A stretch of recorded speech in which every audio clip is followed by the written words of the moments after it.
గారు అని చెప్పడంలో ఎలాంటి సందేహం లేదు.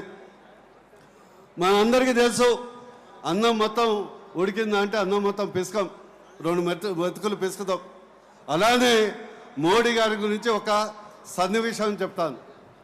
గతంలో కాంగ్రెస్ ప్రభుత్వం ఉన్నప్పుడు మన యొక్క సైనికులు పట్టుబడితే పాకిస్తాన్ కానీ బంగ్లాదేశ్లో వాళ్ళ తలలు నరికి మనకు పార్సల్ చేసినటువంటి సంఘటనలు మనం చూసాం.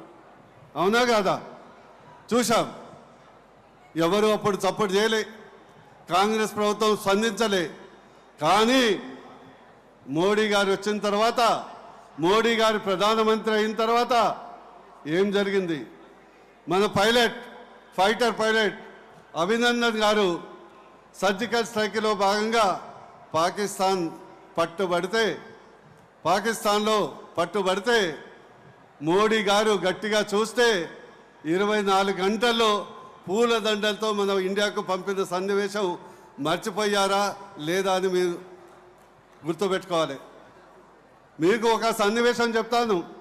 అది కేవలం అదే భారతదేశం, అదే ప్రజలు, కానీ మారింది ఒక్కడు, అదే మన ప్రధానమంత్రి మోడీ గారు.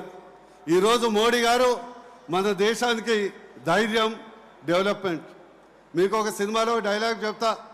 మీరు చాలామంది తెలుగు సినిమాలు చూసిన వాళ్ళకి తెలుసు, బాలయ్య సినిమా. మోడీ గారు వచ్చినాక మన భారతదేశం వైపు చూడాలంటే మన శత్రు దేశాలు ఈ డైలాగ్ సరిగ్గా సూట్ అవుతుంది. చూడు, ఒకవైపే చూడు, రెండో వైపు చూడాలనుకోకు, మాడి మసైపోతావు. And that is Modi.